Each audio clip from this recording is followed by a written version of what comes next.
بسم الله الرحمن الرحيم. الحمد لله رب العالمين، والصلاة والسلام على سيد الأنبياء والمرسلين وعلى آله وصحبه أجمعين. الرابع المنادى. عزیز طلبہ، مفعول بہ کے عامل کو وجوباً حذف کرنے کے مقامات کا بیان چل رہا ہے۔ پیچھے آپ نے پڑھا تھا کہ 4 مقامات میں اس کے فعل کو حذف کرنا واجب ہے، تو ان میں سے 3 مقامات کا بیان ہو گیا۔ آج آخری اور چوتھے مقام کا ذکر ہو رہا ہے۔ تو چوتھا مفعول بہ جس کے عامل کو حذف کرنا واجب ہے، اس مفعول کا نام منادا ہے۔ فرماتے ہیں الرابع المنادا، اور چوتھا مفعول جس کے عامل کو حذف کرنا واجب ہے وہ منادا ہے۔ منادا کسے کہتے ہیں؟ منادا یہاں پر لفظاً آپ سمجھ لیں کہ یہ نادا ینادی جو باب مفاعلت سے ہے، اس نادا ینادی فعل سے اسم مفعول ہے۔ تو اور نادا ینادی نداءً کا معنی ہوتا ہے پکارنا، آواز دینا، تو المنادا اسم مفعول ہے، اس کا معنی ہوگا جس کو پکارا جائے۔ تو یہ منادا کا لفظی معنی ہوا۔ آگے تعریف کر رہے ہیں وَهُوَ اسم مدعو بحرف النداء لفظاً۔ کہتے ہیں منادا ایسا اسم ہے جس کو لفظی حرف ندا کے ذریعے پکارا جائے، بلایا جائے۔ مدعو یدعا، یدعو سے اسم مفعول ہے، تو معنی ہوگا جس کو پکارا جائے۔ تو آدمی کبھی کسی کو پکارتا ہے، آواز دیتا ہے، تو عربی زبان میں پکارنے کے لیے، آواز دینے کے لیے کچھ حروف وضع کیے گئے ہیں، مختص ہیں، انہی کو حروف ندا کہتے ہیں۔ اور چونکہ آپ سمجھ سکتے ہیں کہ پکارنے کا جو مقام ہوتا ہے، جب آدمی کسی کو پکارتا ہے تو پکارنا ہی اصل مقصود نہیں ہوتا ہے، بلکہ پکار کے اسے اپنی طرف متوجہ کرنا، اپنے پاس بلانا، اپنے قریب کرنا ہوتا ہے، تاکہ اس کے ذریعے وہ اس سے اپنی اصل بات کہہ سکے۔ تو اصل مقصود جو آگے کہنے جا رہا ہے، جو آگے بات آ رہی ہے، وہ ہوا کرتی ہے جس کو جواب ندا کہتے ہیں۔ تو چونکہ یہاں اصل مقصود پکارنا نہیں بلکہ پکار کر کے اگلی بات بتانا اصل مقصود ہوا کرتا ہے، لہذا ندا میں جتنا کم وقت لگے اتنا بہتر ہے۔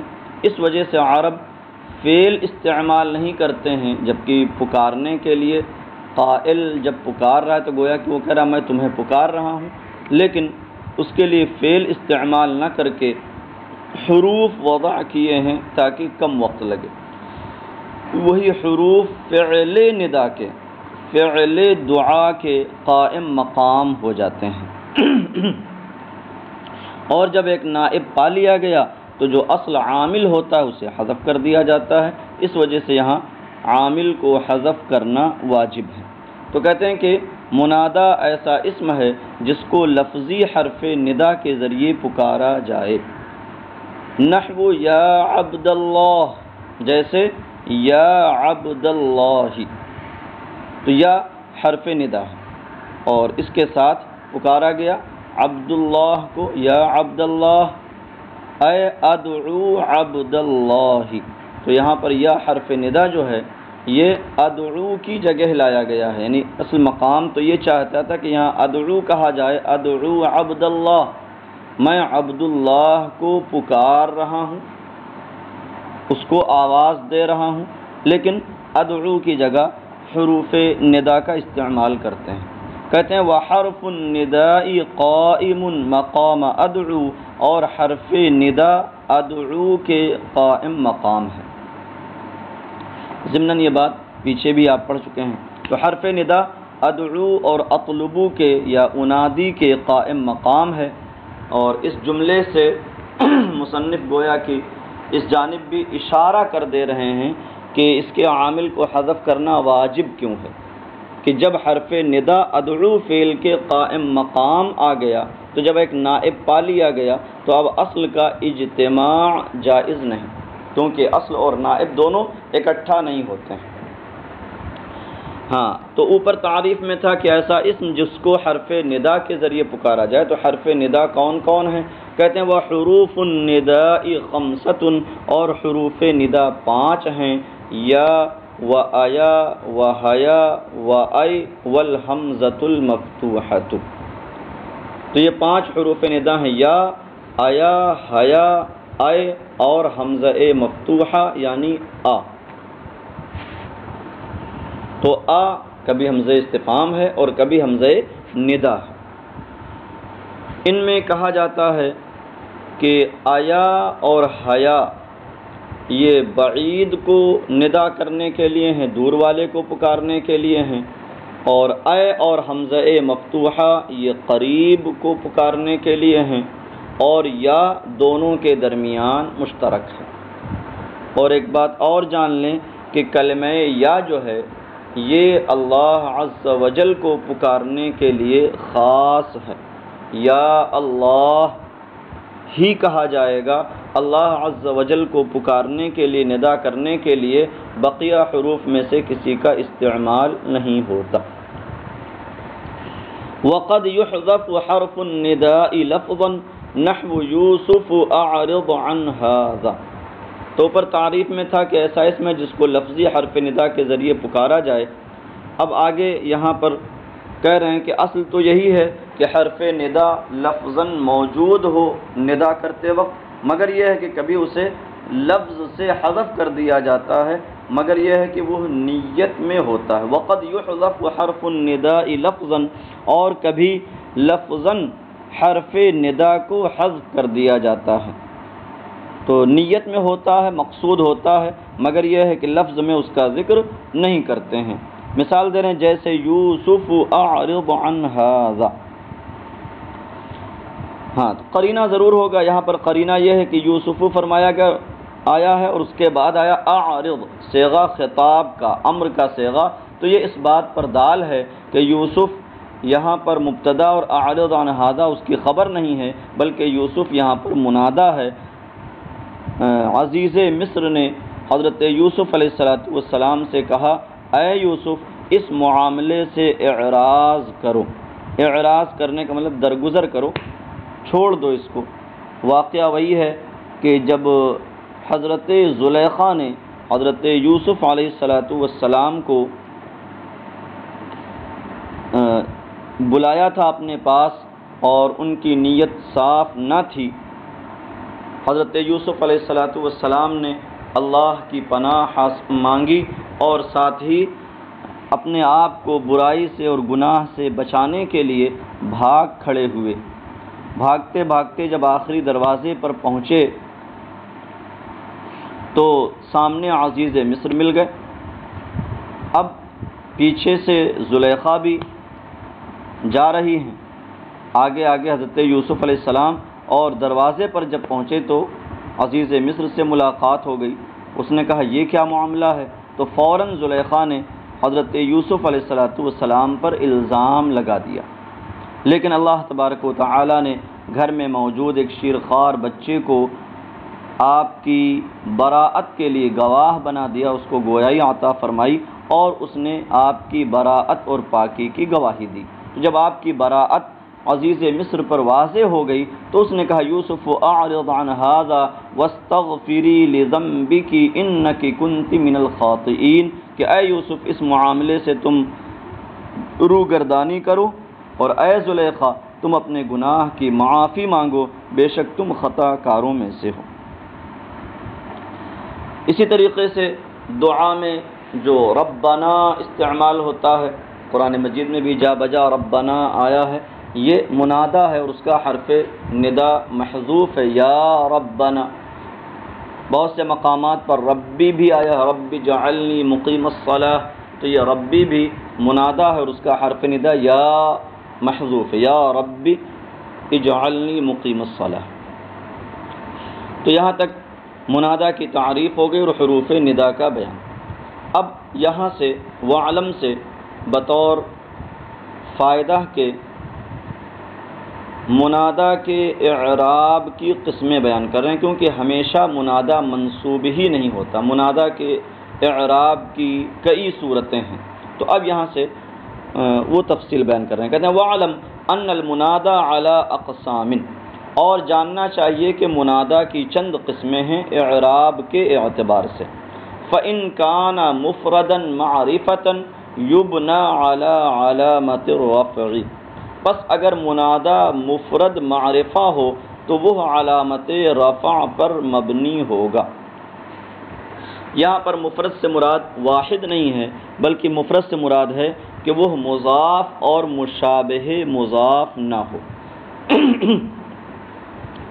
تو جو مضاف اور مشابہ مضاف نہ ہو اسے بھی مفرد کہتے ہیں۔ تو یہاں مفرد سے یہ معنی مراد ہے، لہذا اگر تثنیہ اور جمع ہو تو وہ بھی مفرد میں شامل رہے گا۔ معرفتاً مفرد ہو اور معرفہ ہو، معرفہ خواہ ندا سے پہلے ہو، پہلے ہی سے وہ معرفہ رہا ہو، جیسے زید، عمرو، بکر وغیرہ، یا وہ حرف ندا داخل ہونے کی وجہ سے معرفہ بنا ہو، کیونکہ آپ نے معرفہ کی اقسام میں ایک قسم پڑھی ہوگی معرفہ بندا، معرف بن ندا، جیسے یا رجل، تو رجل نکرہ ہے لیکن یا رجل جب کسی کو پکارا جائے تو اب اس صورت میں وہ ندا کی وجہ سے معرفہ ہو جاتا ہے۔ تو معرفتاً کا لفظ دونوں معرفہ کو شامل ہے۔ یبنا علی علامت الرفع، تو اس مفرد معرفہ کا جو اعراب حالت رفع میں ہوگا، واحد ہے تو وہ اس کے آخر میں ضمہ آتا ہے، اور اگر وہ مثنیٰ ہے تو اس کا اعراب حالت رفع میں الف کے ساتھ ہوتا ہے، اور جمع مذکر سالم ہے تو اس کا اعراب حالت رفع میں واو ما قبل مضموم کے ساتھ ہوتا ہے۔ تو یہ جو علامت رفع ہیں انہی پر اس کو مبنی کر دیا جائے گا، اور جب مبنی ہوگا تو اس پر کوئی تنوین نہیں آئے گی۔ کہتے ہیں فَإِن كَانَ مُفْرَدًا مَعْرِفَةً، پس اگر منادا مفرد معرفہ ہو تو علامت رفع پر مبنی ہوگا، كَالضَّمَّةِ وَنَحْوِهَا، علامت رفع کون ہے؟ کہتے ہیں جیسے ضمہ وغیرہ، وَنَحْوِهَا سے مراد الف اور واو، نحو یا زید ویا رجل ویا زیدانی ویا زیدون، تو یا زید یہ ضمہ پر مبنی ہے، اور یہ مثال ہے اس معرفہ کی جو ندا سے پہلے ہی معرفہ تھا۔ ویا رجل، یہاں بھی آپ دیکھ رہے ہیں کہ ضمہ پر مبنی ہے، علامت رفع ضمہ ہے یہاں، اور یہ مثال ہے اس معرفہ کی جو بعد ندا معرفہ بنا ہے۔ اور یا زیدانی و یا زیدون یہ دونوں معرفہ ہیں الف اور واو پر۔ وَيُخْفَضُ بِلَامِ الْإِسْتِغَاثَةِ، اور منادا لام استغاثہ کی وجہ سے مجرور ہوگا۔ دیکھیے کبھی ندا استغاثہ کے لیے ہوتی ہے، ندا کا مقصود جس کو پکارا جا رہا ہے اس سے فریاد کرنا، اس سے مدد حاصل کرنا۔ تو اگر استغاثہ مقصود ہوتا ہے تو یا تو اس پر لام داخل کرتے ہیں یا الف استغاثہ اس کے آخر میں لاتے ہیں۔ تو اگر لام استغاثہ اس پر داخل کریں تو اس وقت منادا مجرور ہو جائے گا۔ یہ یاد رہے کہ لام استغاثہ جب لایا جاتا ہے تو اگرچہ یہ لام حرف جار ہے اسی وجہ سے وہ مجرور ہو جاتا ہے، مگر اسے کسرہ نہیں دیتے ہیں تاکہ عام حرف جار اور لام استغاثہ میں فرق ہو جائے۔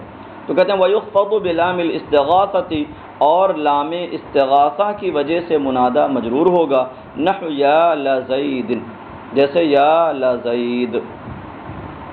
تو جس سے فریاد کی جاتی ہے مستغاث، جس سے مدد حاصل کی جائے، فریاد کی جائے، وہ اس پر لام داخل کرتے ہیں، اور یہ لام مفتوح پڑھا جائے گا۔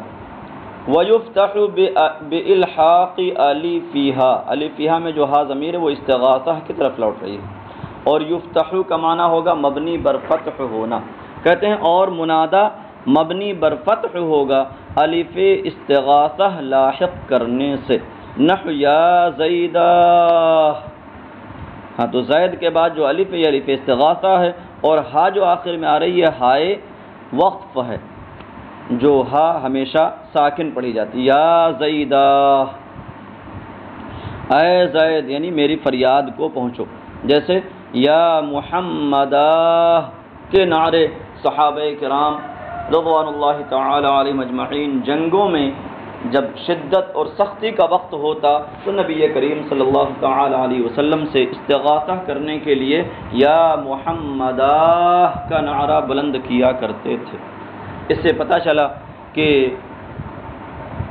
مدد کے لیے غیر اللہ کو پکارنا جائز ہے، جبکہ یہ عقیدہ ہو کہ وہ غیر اللہ اللہ کی عطا سے مدد کرنے والا، فریاد کو پہنچنے والا ہے۔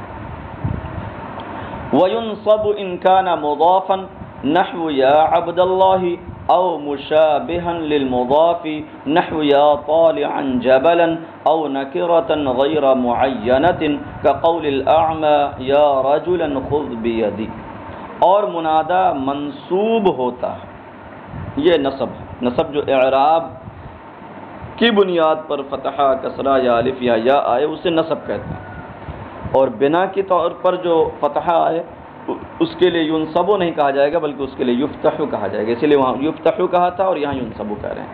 کہتے ہیں اور منادہ منصوب ہوتا ہے اگر وہ مضاف ہو، جیسے یا عبد اللہ، یا ربنا، تو ان جگہوں میں منادہ منصوب ہے اس لیے کہ مضاف ہے، او مشابہا للمضاف، یا مشابہ مضاف ہو، مضاف کے مشابہ ہو۔ مضاف کے مشابہ ہونے کا مطلب یہ ہے کہ وہ ایسا اسم ہو کہ بغیر دوسرے لفظ کو، دوسری چیز کو ملائے اس کا معنی پورا نہ ہو۔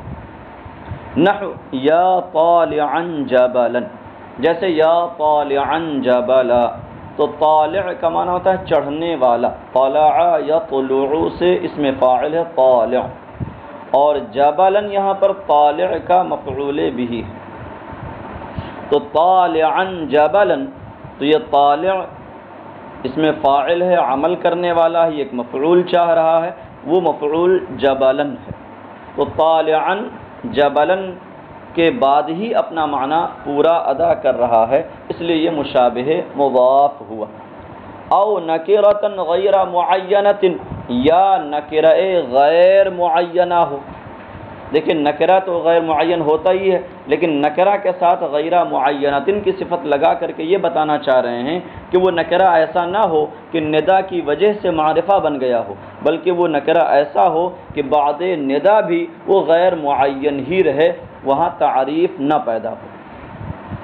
کقول الاعمى یا رجلا خذ بیدی، جیسے اندھے کا قول یا رجلا خذ بیدی، تو نابینا شخص جب وہ کسی کو دیکھ نہیں رہا ہے اور یوں پکار رہا ہے یا رجلا خذ بیدی، تو اس کی مراد کوئی مخصوص آدمی نہیں ہے بلکہ غیر معین آدمی، اے کوئی شخص میرا ہاتھ پکڑ لو۔ اسی لیے یہاں پر کقول الاعمى سے مثال لائی گئی، کیونکہ اگر دیکھنے والا کسی کو پکار رہا ہے یا رجل کہہ رہا ہے تو اس کے دیکھنے کی وجہ سے وہ رجل متعین ہو جاتا ہے۔ تو اعراب کی گویا کہ یہاں کل چار قسمیں ہو گئیں اعراب و بنا کے اعتبار سے، کہ اگر مفرد معرفہ ہے تو مبنی ہوگا علامت رفع پر، اگر اس پر لام استغاثہ داخل ہے تو مجرور ہوگا، الف استغاثہ اس کے آخر میں آیا ہے تو مبنی بر فتح ہوگا، اور اگر وہ مضاف ہے یا مشابہ مضاف ہے یا نکرہ غیر معینہ ہے تو منصوب ہوگا۔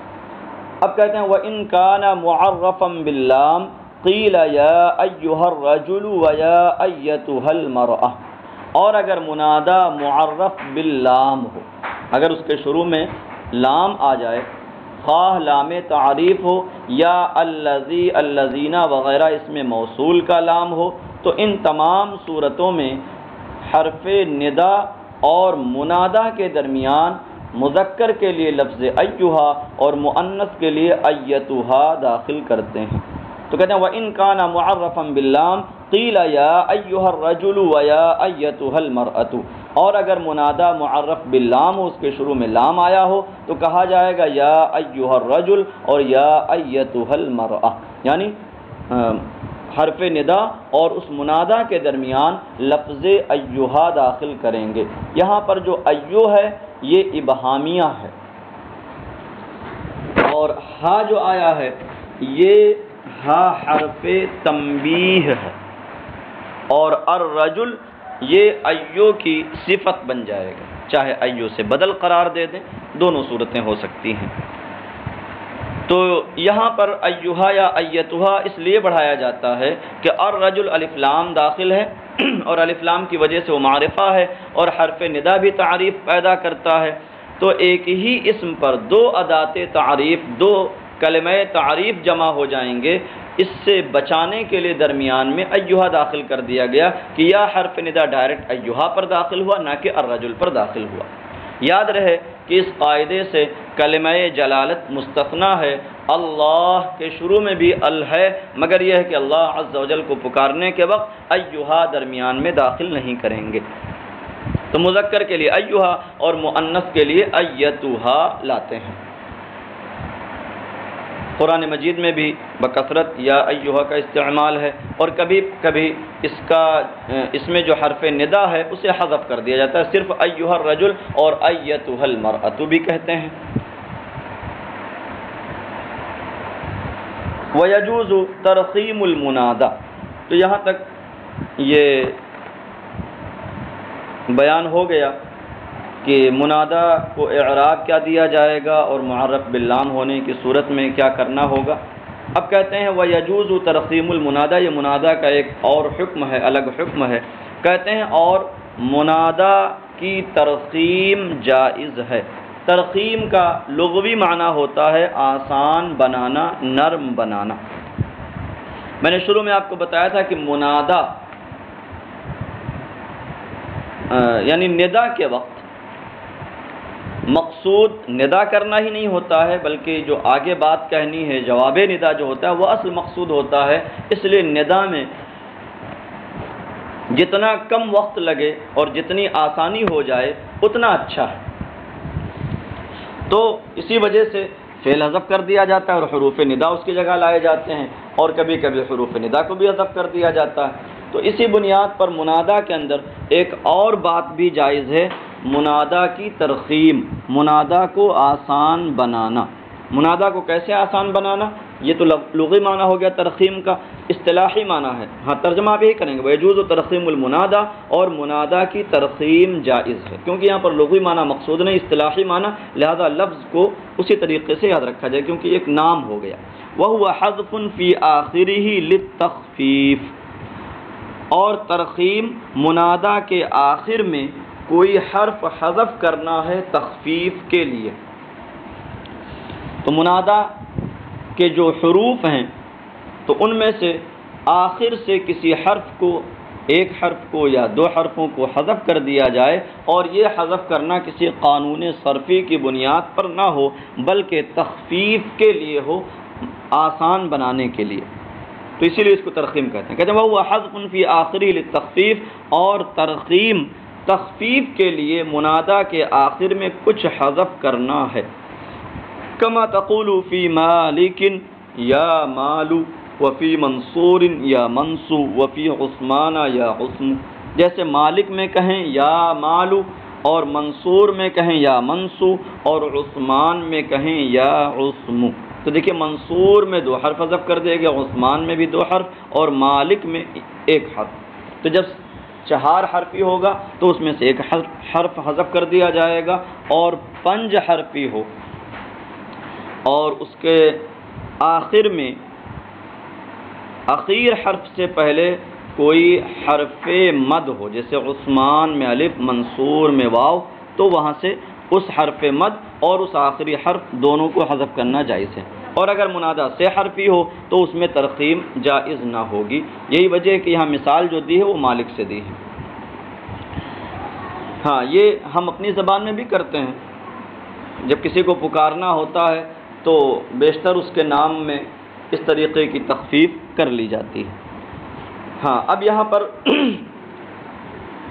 جو منادہ مرخم ہو گیا، جس منادہ میں یہ کام کیا جائے اسے منادہ مرخم کہتے ہیں، تو کہتے ہیں اس منادہ مرخم کے آخر پر، یعنی جو اب آخری حرف بچا ہے، اس کے اس آخری حرف کو کون سی حرکت دینی چاہیے؟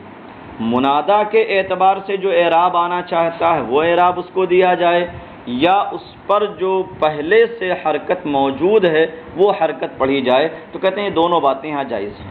جیسے مالک ہے تو مالک میں لام پر جب کاف کو ہٹا دیا گیا تو مالک لام پر کسرہ موجود تھا، تو اب یہاں جب یا مال ہم کہنا چاہ رہے ہیں ندا کے طور پر ترقیم کرتے ہوئے تو کیا کہیں گے؟ یا مالو کہ یا مالی؟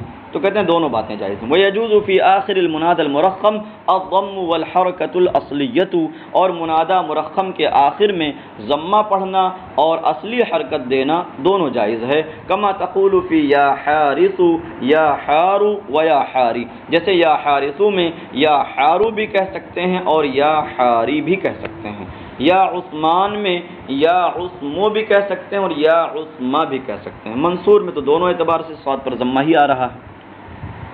بات مکمل ہو گئی۔ اب یہاں پر ایک اور فائدہ بیان کرنا چاہتے ہیں، کہتے ہیں وَعْلَمْ أَنَّ یا مِنْ حُرُوفِ النِّدَاءِ قَدْ تُسْتَعْمَلُ فِي الْمَنْدُوبِ أَيْضًا، منادہ سے ملتی ہوئی چیز ایک ہے مندوب۔ مندوب کسے کہتے ہیں؟ مندوب یہ اس میں مفعول ہے ندبہ سے، اور ندبہ کا معنی ہوتا ہے کسی پر بین کرنا، نوحہ اور گریہ زاری کرنا۔ تو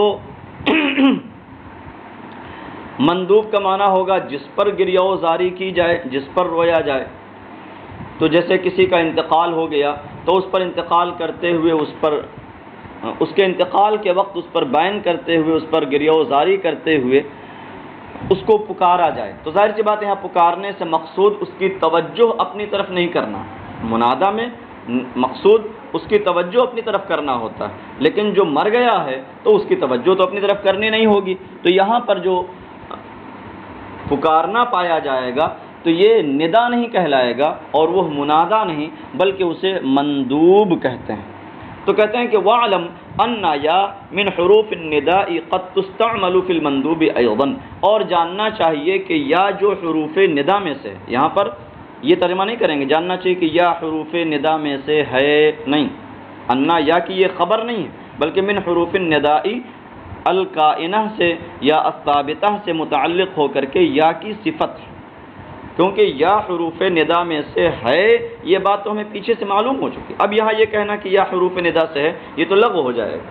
یہاں پر کہنا کیا چاہتے ہیں؟ جاننا چاہیے کہ وہ یا جو حروف ندا میں سے ہے وہ کبھی مندوب میں بھی استعمال کی جاتی ہے، یعنی یا جیسے ندا کے لیے استعمال ہوتی ہے، منادہ میں استعمال ہوتی ہے، ویسے وہ مندوب میں بھی استعمال ہوتی ہے۔ مندوب کسے کہتے ہیں؟ کہتے ہیں وَهُوَ الْمُتَفَجَّعُ عَلَيْهِ بِيَا أَوْ وَا، اور مندوب وہ ہے جس پر یا وا کے ساتھ تفجع کیا جائے، گریہ و زاری کی جائے، بین کیا جائے۔ کما یقال یا زیدہ ووا زیدہ، تو دیکھیے ایک یا زیدہ تھا جو استغاثہ کے لیے ہے، اور کبھی یا زیدہ آتا ہے نوحہ کرنے کے لیے، ندبہ کرنے کے لیے۔ کما یقال یا زیدہ ووا زیدہ، فوا مختصۃ بالمندوب، ہاں تو وا جو ہے یہ مندوب ہی کے ساتھ خاص ہے، یہ ندبہ ہی میں استعمال ہوتا ہے، اور یا تو یہ حروف ندا میں سے بھی ہے اور حرف ندبہ بھی ہے۔ کما یقال یا زیدہ ووا زیدہ، کہتے ہیں فوا مختصۃ بالمندوب ویا مشترکۃ بین النداء والمندوب، بس وا یہ مندوب کے ساتھ خاص ہے اور یا ندا اور مندوب دونوں کے درمیان مشترک ہے۔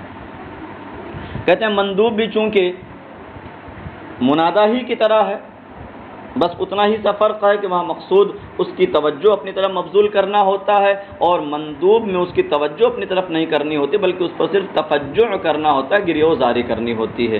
تو ہے منادہ ہی کی طرح، اس لیے سارے احکام جو پیچھے اعرابی بیان ہوئے ہیں وہ سب کے سب یہاں بھی آئیں گے۔ وحکمہ فی الاعراب والبناء مثل حکم المنادى، اور اعراب و بنا میں مندوب کا حکم منادہ کے حکم کی طرح ہے کہ اگر وہ مندوب مفرد معرفہ ہوگا تو مبنی ہوگا علامت رفع پر، اور اگر یہاں لام استغاثہ یا الف استغاثہ نہیں آئے گا، اور اگر وہ مضاف یا مشابہ مضاف یا نکرہ غیر معینہ ہے تو وہ منصوب ہو جائے گا۔ یہ دو باتیں یہاں پر آئیں گی۔